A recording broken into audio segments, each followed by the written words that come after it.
Ce matin, est-ce qu'il fait beau à l'extérieur? Il fait 16 degrés, exactement, avec un petit vent de 7 km/h en provenance du nord, 88 % de taux d'humidité et 30 % de risque de pluie. Demain, voulez-vous connaître la température qu'il va faire? On annonce 22 degrés avec un petit vent de 5 km/h, des petites rafales par moment de 12 km/h, 56 % d'humidité avec 10 % de risque de pluie. Mardi, 24 degrés, 5 km/h, des rafales de 9 km/h cette fois-ci, avec un taux d'humidité à la baisse, 60 % et risque de pluie de 10 %. Alors, on annonce quand même du beau temps, n'est-ce pas? C'est bien, c'est bien. Je suis quand même étonné de voir à quel point est-ce qu'on peut être aussi précis. Et pourquoi est-ce que je vous parle de météo ce matin? Bien, vous ne trouvez pas que parfois ça fait du bien d'avoir quelques certitudes? D'être sûr de quelque chose?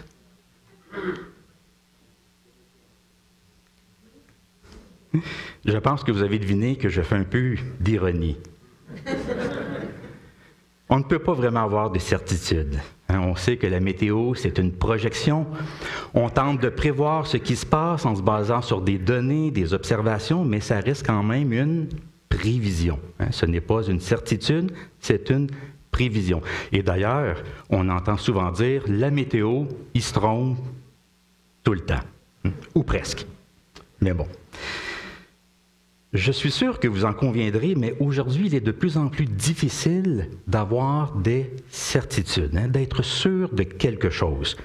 Souvent, on va dire, aujourd'hui, on peut être sûr de rien. Qu'est-ce qui est vrai aujourd'hui? Qu'est-ce qui est fiable? Qu'est-ce qui est véridique? Et même les nouvelles sont parfois remises en question parce qu'on parle de fake news, on parle de fausses nouvelles. On entend quelque chose. Et de plus en plus, maintenant, on se pose la question, est-ce que c'est vrai? Est-ce que c'est réellement arrivé? Et avec l'arrivée de l'intelligence artificielle, c'est encore plus inquiétant. Parce qu'on peut maintenant imiter la voix de quelqu'un et lui faire dire des choses qu'il n'a jamais dit. Vous savez que nos prédications se retrouvent sur Internet, sur YouTube. Quelqu'un de mal intentionné pourrait prendre ma voix, la voix de Robert, la voix de Marc-Henri, la voix de Anne, et nous faire dire des choses qu'on n'a jamais dit, des choses qui sont complètement fausses. Alors on en vient à se demander, mais qu'est-ce qui est vrai? Qu'est-ce qui est certain? Qu'est-ce qui est fiable? Qu'est-ce qui est conforme à la réalité? À partir d'aujourd'hui, j'aimerais commencer une nouvelle série de prédications avec vous autour de 5 paroles certaines.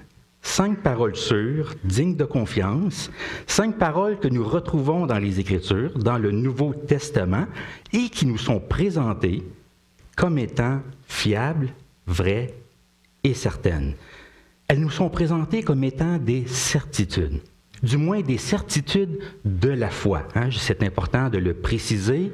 On ne parle pas de certitudes scientifiques, de vérités scientifiques. Ce ne sont pas des choses que l'on peut démontrer hors de tout doute. Ce ne sont pas des choses qu'on peut reproduire en laboratoire. Non, on est toujours dans le registre de la foi. Ce sont des vérités de foi, des convictions. On pourrait remplacer certitude par conviction. Des convictions profondes, personnelles, communautaires, des vérités auxquelles nous adhérons pleinement. Alors, j'aimerais que nous puissions revisiter ces paroles-là au cours de cet automne. Donc, 5 paroles certaines, 5 messages, 5 vérités fondamentales à redécouvrir. Alors, ça veut dire que pour cet automne, vous allez avoir 2 séries de prédications en parallèle. Une série sur le livre de la Genèse avec Marc-Henri Vidal et une série sur les grandes certitudes de la foi avec moi. Et le premier passage que j'aimerais regarder avec vous aujourd'hui, dans le cadre de cette série, se trouve dans la première épître de Timothée, au chapitre 4, les versets 8 à 11. Donc, 1 Timothée, chapitre 4, les versets 8 à 11. Alors, je vous lis ce texte. « Exerce-toi la piété, car l'exercice corporel est utile à peu de choses, tandis que la piété est utile à tout. Elle a la promesse de la vie présente et de celle qui est à venir. C'est là une parole certaine et entièrement digne d'être reçue. Nous travaillons en effet et nous combattons parce que nous mettons notre espérance dans le Dieu vivant, qui est le sauveur de tous les hommes, surtout des croyants. Alors que le Seigneur bénisse la lecture de sa parole ce matin, que le Seigneur puisse nous parler et qu'il puisse nous ancrer davantage dans notre foi. Amen. C'est là une parole certaine et entièrement digne d'être reçue. C'est une phrase qui revient à 5 reprises dans le Nouveau Testament. En fait, du moins en ce qui concerne la première partie, parce qu'il y a 2 parties dans cette phrase. La première partie, c'est là une parole certaine, et la deuxième partie, entièrement digne d'être reçue, ce qui accorde encore plus de poids à ce qui vient d'être dit. La première partie, c'est là une parole certaine, revient à 5 reprises, et parfois à 2 endroits, à 2 moments, on y ajoute la deuxième partie et entièrement digne d'être reçue. Cette phrase est un peu comme un surligneur ou un marqueur. Vous savez, parfois, lorsque nous lisons un texte, nous prenons un crayon et nous allons souligner certains mots, certaines phrases, parce que nous trouvons que ce sont des éléments importants du livre. Alors, cette phrase-là, ici, elle sert un peu à cela, à souligner quelque chose d'important, une vérité essentielle à la fois que Paul veut faire ressortir et mettre en valeur. Ce qu'il y a de particulier avec cette phrase-là, c'est qu'elle n'apparaît pas partout dans le Nouveau Testament. Elle est concentrée dans un certain corpus, c'est-à-dire dans un certain nombre d'épîtres. Elle apparaît seulement dans ce qu'on appelle les épîtres pastorales. Les épîtres pastorales, c'est 1 Timothée, 2 Timothée et l'épître à Tite. Il y a 3 épîtres parmi les épîtres de Paul que nous appelons des épîtres pastorales. La raison pour laquelle on les appelle ainsi, c'est parce que ce sont des épîtres qui sont adressés, on pourrait dire, à des pasteurs, à des responsables d'Église. On parle de Tite et de Timothée, qui étaient des compagnons d'œuvre de l'apôtre Paul, des collaborateurs de confiance. Alors, ce ne sont pas des épîtres qui sont adressés à des communautés comme telles, mais à des personnes, des responsables d'Église, d'où le terme épître pastorale. Ce sont vraiment de belles lettres, de belles épîtres. J'aime beaucoup en particulier l'esprit ou le ton de ces lettres-là, parce que le ton est très personnel et profondément chaleureux. Quand on les lit, on sent presque l'amour d'un père pour son fils. Par moments, Paul écrit « Timothée, mon enfant » ou « Timothée, mon enfant bien-aimé ». Mon bien-aimé enfant est fidèle dans le Seigneur. Tite, mon enfant légitime dans le Seigneur. En lisant ces épîtres-là, ces paroles-là, on peut vraiment ressentir l'affection, la tendresse, l'attachement de l'apôtre Paul à l'égard de Tite et de Timothée. Ce sont vraiment des paroles chaleureuses qui proviennent du fond de son cœur. Paul veut les encourager, il veut les fortifier, les soutenir, les conseiller. Il veut les encourager à rester fidèles dans la foi et dans leur ministère. Parce que Tite et Timothée, là où ils sont, ils l'ont vraiment pas facile. Ils font face à différents obstacles. Là où ils sont, il y a de faux docteurs, de faux enseignants. Il y a des gens qui ne sont pas bien motivés, qui sont plus attirés par l'appât du gain que par le service dévoué de l'Évangile. Il y a de mauvais exemples. Alors vraiment, ils sont dans une situation où il n'est pas facile. Et c'est un ministère qui est difficile. Donc l'apôtre Paul souhaite les encourager, les fortifier. Et ici, l'apôtre Paul rappelle à Timothée une parole importante, une parole certaine, et ça concerne la piété. La piété. Cette piété qui est utile à tout et qui a la promesse de la vie présente et de celle qui est à venir. Parce que la phrase que vous voyez au verset 9 renvoie à ce qui précède et non pas à ce qui suit. Ce qui suit, ce qui vient par après, c'est un développement, c'est une élaboration de la pensée de l'apôtre Paul, de ses propos. Alors, cette phrase-là, cette parole certaine, renvoie à ce qui vient d'être dit, donc à savoir cette piété qui est utile à tout et qui a la promesse de la vie présente et de celle qui est à venir.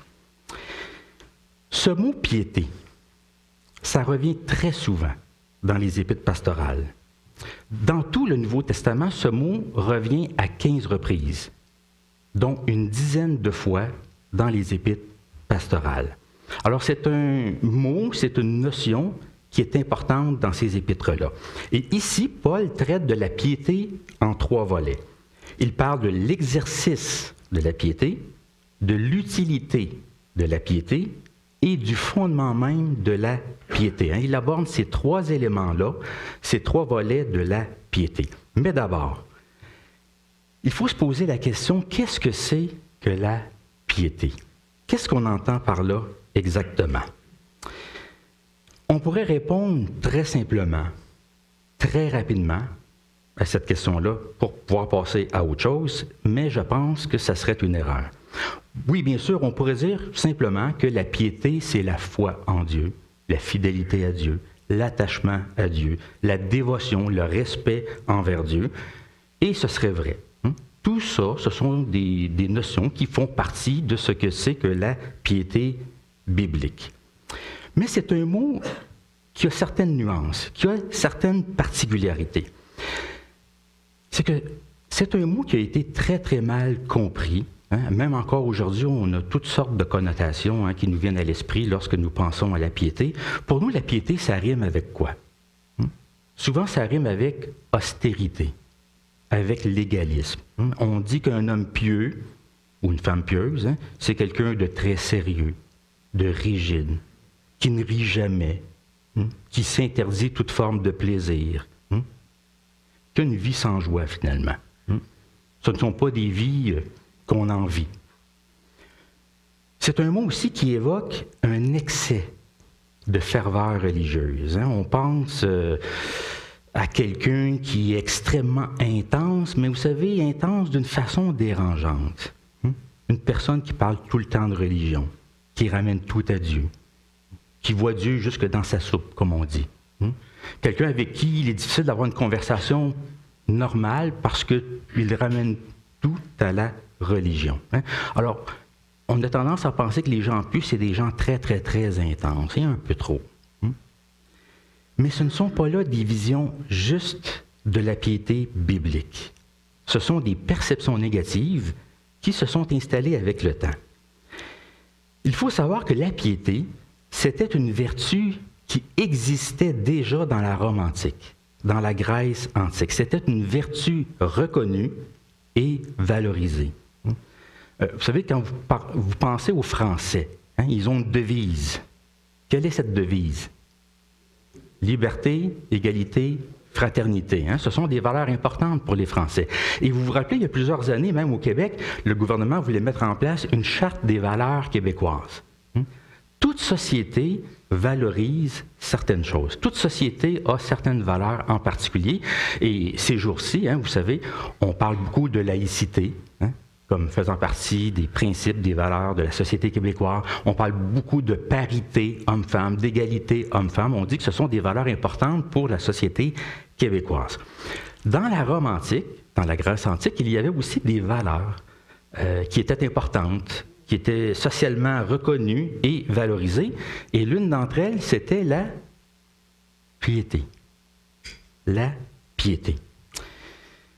C'était une vertu qui dépassait la religion. C'est un mot, la piété, qui avait une connotation à la fois religieuse, sociale et politique. C'est que la piété, ça englobait tous les devoirs d'un homme sur le plan religieux, familial, social et politique. Donc, ça désignait une personne qui était respectueuse de ses devoirs religieux, qui participait aux rituels de sa religion, mais c'était aussi une personne qui avait un comportement honorable dans la société et qui était loyal à l'égard de sa patrie.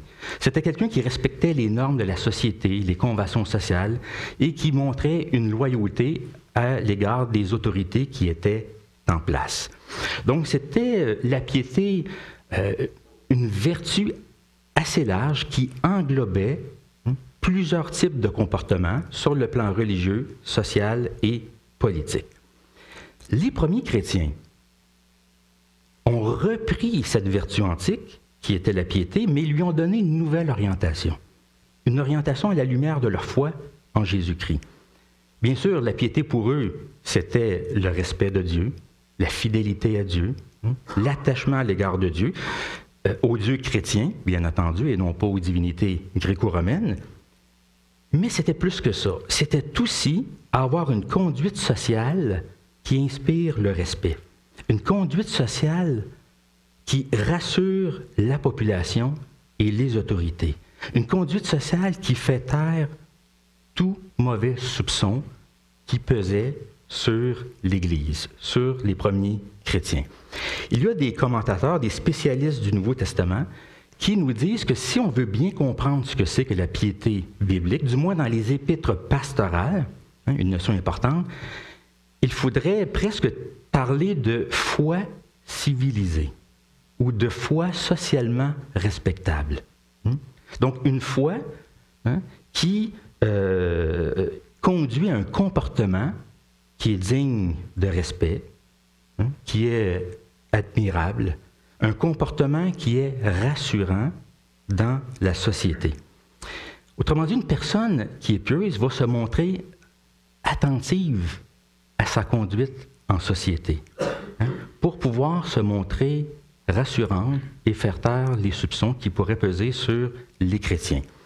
Ça, c'est une préoccupation qui revient souvent dans les épîtres pastorales. Et je vous donne un exemple de ça.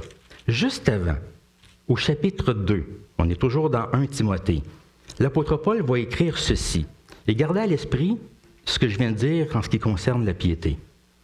Paul écrit, au verset 1, chapitre 2, verset 1, « J'exhorte donc avant toute chose à faire des prières, des supplications, des requêtes, des actions de grâce pour tous les hommes, pour les rois, pour tous ceux qui sont élevés en dignité. » Pourquoi? Afin que nous menions une vie paisible et tranquille en toute piété et honnêteté. Cela est bon et agréable devant Dieu notre Sauveur, qui veut que tous les hommes soient sauvés et parviennent à la connaissance de la vérité. Alors ici, on a un exemple de ce que Paul veut dire par piété. Un homme pieux ou une femme pieuse, c'est une personne qui non seulement accomplit ses devoirs religieux, mais qui va se montrer aussi un bon citoyen dans la société, qui va prier pour les autorités et qui va avoir une conduite sociale qui est respectable, du moins une conduite sociale qui va rassurer la population, parce que le souci de Paul, c'est d'abord et avant tout un souci missionnaire. Il veut que rien ne fasse obstacle à la cause de l'Évangile et à la proclamation de l'Évangile dans la société où il était. Donc, on voit que la piété, ça relevait surtout de la conduite, du comportement dans la société. Ce n'est pas d'abord une émotion, ce n'est pas un sentiment, un ressenti, ça n'a rien à voir avec l'austérité. Non, c'est plutôt une manière de vivre sous le regard de Dieu et de la société. C'est une conduite qui à la fois honore Dieu, mais qui honore aussi la cause de l'Évangile dans le monde. Et avec le temps, avec les années, bien, on y a ajouté des idées de ferveur, de sentiments religieux, d'intensité émotionnelle, ce qui n'est pas mauvais en soi, mais dans la mesure où on ne tombe pas dans certains excès. Alors voilà ce qu'était la piété dans la Rome, dans la Grèce antique, et comment les premiers chrétiens ont repris ce terme-là pour en faire aussi une vertu chrétienne. À la lumière de cela, on peut mieux comprendre ce que l'apôtre Paul demande ici à Timothée. Il lui demande de s'exercer à la piété. Exerce-toi à la piété. On pourrait traduire « entraîne-toi à la piété »,« discipline-toi à la piété ». parce que le langage que Paul utilise ici, ça relève de la gymnastique. C'est que le mot grec qui est là, gymnazo, c'est ce qui a donné en français les mots gymnase et gymnaste. Alors, Paul invite Timothée à s'exercer, à s'entraîner à l'exercice de la piété. Autrement dit, il l'invite à aller au gym spirituel. Est-ce que vous aimez ça, aller dans les gyms? Alors, ça va pas bien pour moi ici, là. J'ai jamais été attiré par les gyms. J'aime faire du sport, j'aime le tennis, j'aime la randonnée en montagne, mais les gyms, ça ne m'a jamais attiré. Et vraiment, j'admire les personnes qui sont très disciplinées, qui vont s'entraîner dans des gyms régulièrement, qui vont même se lever tôt. Il y en a qui vont s'entraîner très, très tôt avant même d'entrer au travail. Il y a des gens vraiment disciplinés. Alors, je sais que c'est peut-être dommage pour moi. C'est sûr que j'aimerais ça, avoir un corps d'Apollon. Mais bon. Mais que l'on aime ou non faire de l'exercice, je pense qu'on comprend la pensée de Paul ici. Parce que, qu'est-ce que ça évoque pour nous, l'entraînement? L'entraînement, ça évoque l'effort, la régularité, la structure, la détermination, la persévérance. C'est que la piété, c'est pas quelque chose qui se développe tout seul. C'est pas quelque chose qui se développe en dormant. C'est pas quelque chose qui se développe juste en laissant aller les choses. Non, c'est quelque chose qui se cultive. C'est quelque chose qui se développe. C'est quelque chose qui s'exerce avec du temps, de l'énergie, des bonnes priorités, de bonnes habitudes de vie. Est-ce que c'est important, la discipline, dans les domaines de la vie? Au travail, c'est important. Dans nos études, c'est important. Dans la gestion de nos finances, c'est important. Quand on manque de discipline dans nos études, au travail, dans les finances, mais qu'est-ce qui arrive? Il y a un petit peu de désordre. C'est pas toujours évident. Mais dans le domaine de la foi, c'est la même chose aussi. Ça demande de l'ordre, une discipline, une façon d'organiser sa vie en fonction de la piété. J'ai dit que la piété, c'est d'abord et avant tout un comportement, et non pas une émotion ou une intensité émotionnelle. Concrètement, qu'est-ce que ça veut dire? Bien, quand vous décidez de vous lever le dimanche matin, alors que ça serait tentant de rester couché, vous décidez de venir au culte, c'est de la piété. Quand vous prenez votre agenda et que vous posez la question « Qu'est-ce que je fais le dimanche matin? » et que vous écrivez « Église », vous décidez d'en faire une habitude. C'est de la piété. Quand vous décidez de prendre des moments pour prier, pour lire les Écritures, à votre rythme, mais sur une base quand même régulière, est-ce que c'est de la piété? Oui, c'est de la piété. Quand vous décidez de donner, de mettre une partie de vos sous de côté pour offrir ça au Seigneur, à la communauté, c'est de la piété. Quand vous décidez de faire un petit effort de plus parce qu'il y a une collecte de fonds pour le MCC, c'est de la piété aussi. Quand vous décidez, quand vous êtes en brouille avec quelqu'un et que vous décidez de faire une démarche de paix et de réconciliation, c'est de la piété. Voyez-vous, la piété, c'est pas juste une disposition intérieure, ça se manifeste aussi par des comportements. Ce sont des actes de piété.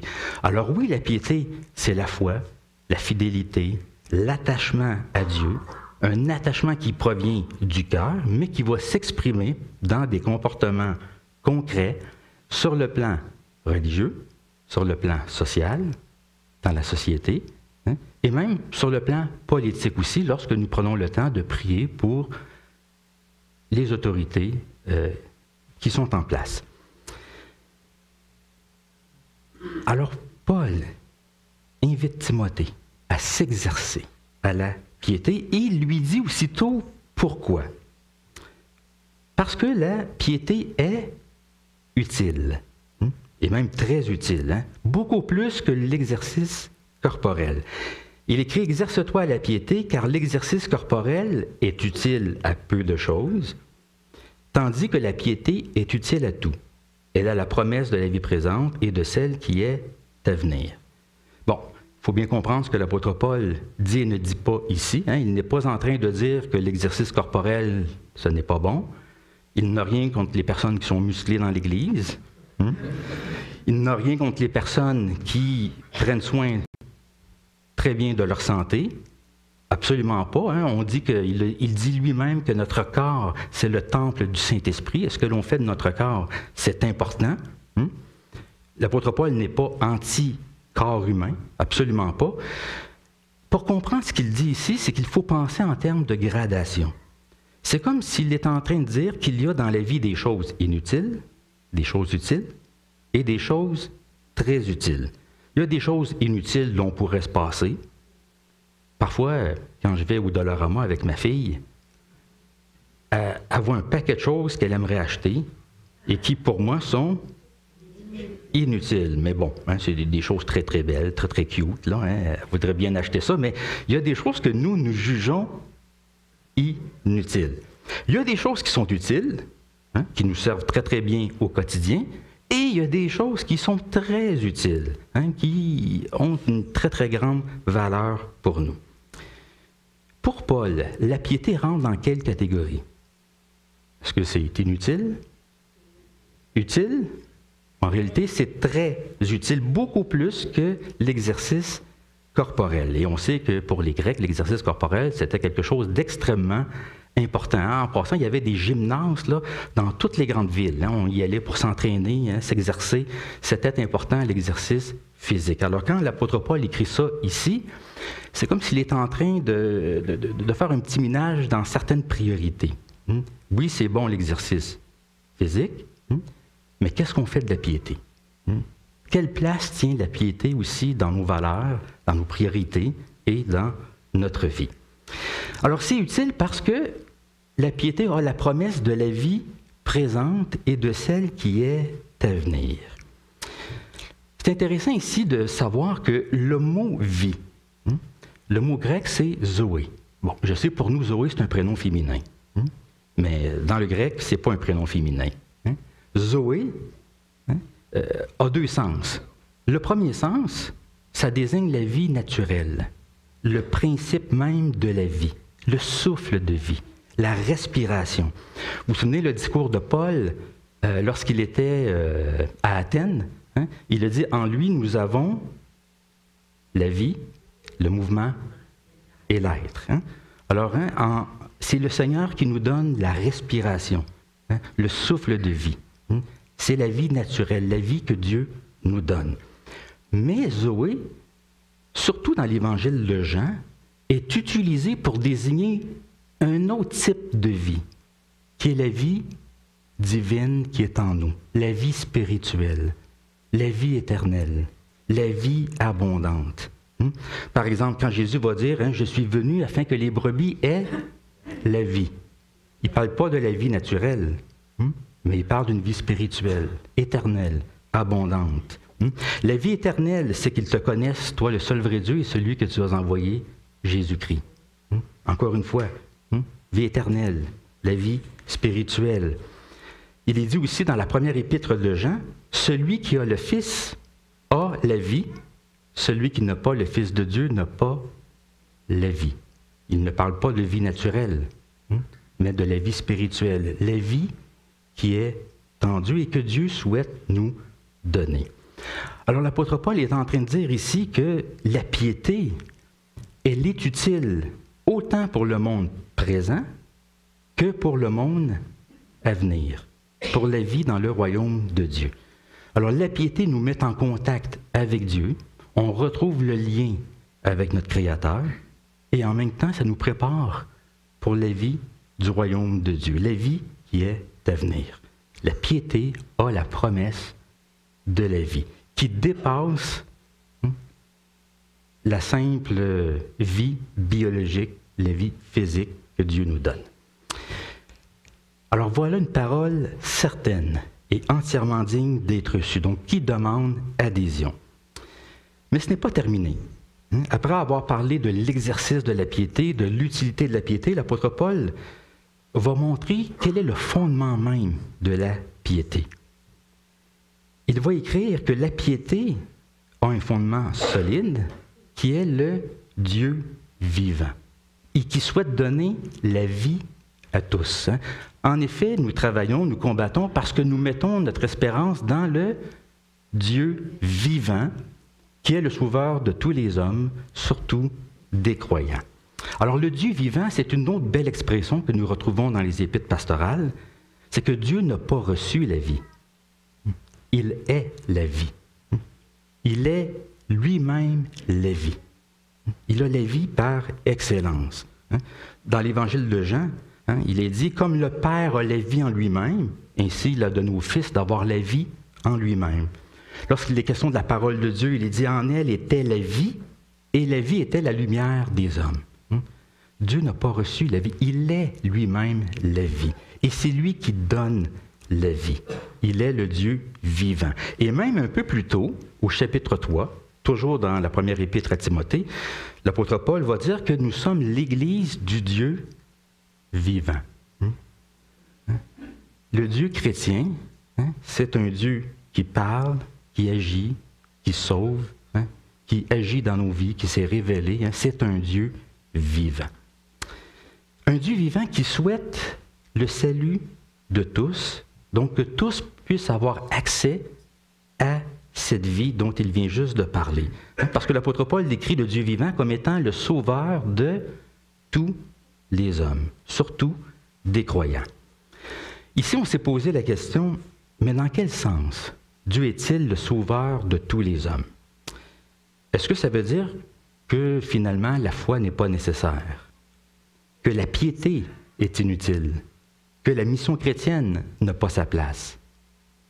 Absolument pas. Tout le contraire. Parce que l'apôtre Paul ajoute juste après, c'est un ajout important, surtout des croyants, ou spécialement des croyants. Et ça, c'est une précision importante, parce que si cet ajout-là n'avait pas été fait, on pourrait se méprendre sur ce que l'apôtre Paul vient de dire. Alors, dans quel sens Dieu est-il le sauveur de tous les hommes? Bien, pour comprendre sa pensée, gardons à l'esprit ce que Paul avait dit plus tôt dans cet épître. Toujours, je retourne au chapitre 2, au versets 3 et 4. Ça dit, « Cela est bon et agréable devant Dieu notre Sauveur, qui veut, qui désire, qui souhaite, qui veut que tous les hommes soient sauvés et parviennent à la connaissance de la vérité. Car il y a un seul Dieu et aussi un seul médiateur entre Dieu et les hommes, Jésus-Christ homme, qui s'est donné lui-même en rançon pour tous. » Il s'est donné lui-même en rançon pour tous. Alors Dieu est le sauveur de tous dans le même sens que le Christ s'est donné en rançon pour tous. Ça veut dire que l'œuvre du Christ, elle a une portée universelle. Elle est valable pour tous. Et Dieu souhaite, Dieu veut le salut de tous. Donc oui, le salut a une portée universelle. C'est dans ce sens-là que Dieu est le sauveur de tous les hommes, parce que l'œuvre du Christ a une portée universelle, mais c'est un salut qui ne devient effectif, une réalité, que dès le moment où la foi s'exerce, dès le moment où on se met sur la route de la piété. Alors quand Paul ajoute « surtout des croyants », c'est parce qu'il veut souligner l'importance de la foi, de la piété dont il vient juste de parler. C'est la piété que la promesse de la vie présente et de celle qui est à venir. Pas de foi, pas de piété. Est-ce que la promesse s'applique? Voilà pourquoi Paul dit « Dieu est le sauveur de tous les hommes ». Mais surtout des croyants, pour souligner l'importance de cette foi, de cette piété dont il vient juste de parler. Alors notre piété, elle se fonde sur le Dieu vivant, un Dieu qui a la vie en lui-même et qui veut donner la vie à tous. Donc exercice de la piété, utilité de la piété et le fondement même de la piété. Je termine. Je vous ramène un petit peu en arrière. Il y a quelques années, la pandémie, ça vous dit quelque chose? Bon, je ne vais pas réveiller de mauvais souvenirs. Je sais que ça a été une période difficile. Mais moi, vous savez, il y a quelque chose qui m'a frappé durant la pandémie. Il y avait des conférences de presse. On a parlé beaucoup des commerces, des garderies, des écoles, des musées, des universités, des centres pour personnes âgées. Et on a parlé beaucoup des bars et des gyms. Souvent, on voulait savoir, mais qu'est-ce qui arrive avec les bars et les gyms? On parlait presque jamais des lieux de culte. Presque jamais des lieux de culte. On écoutait les conférences de presse du gouvernement, les journalistes posaient des questions, mais on dirait que les lieux de culte n'existaient pas.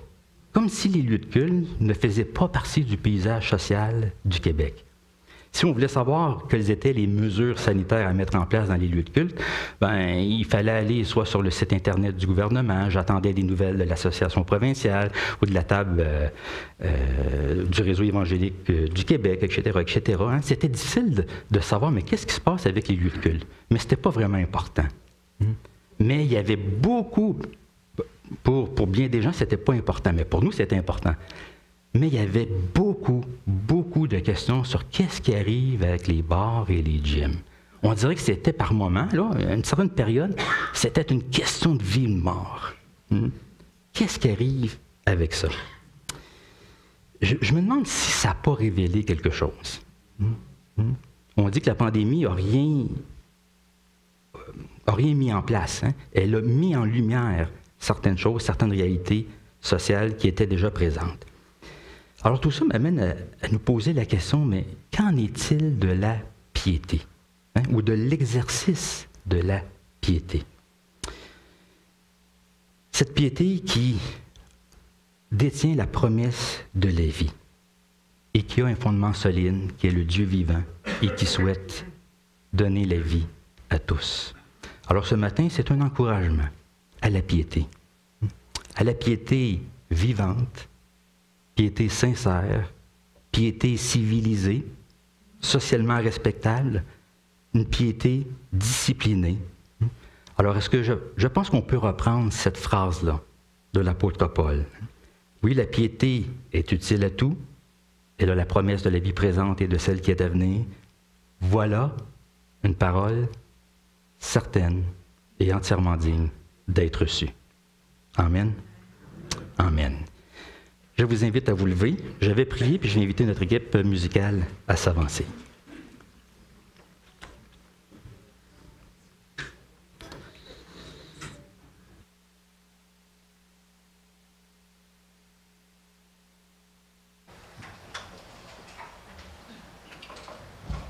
Seigneur notre Dieu, nous venons devant toi parce que tu es le Dieu vivant.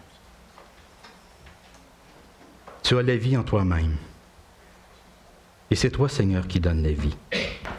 C'est toi, Seigneur, qui nous donne le souffle de vie, le mouvement et l'être, la respiration.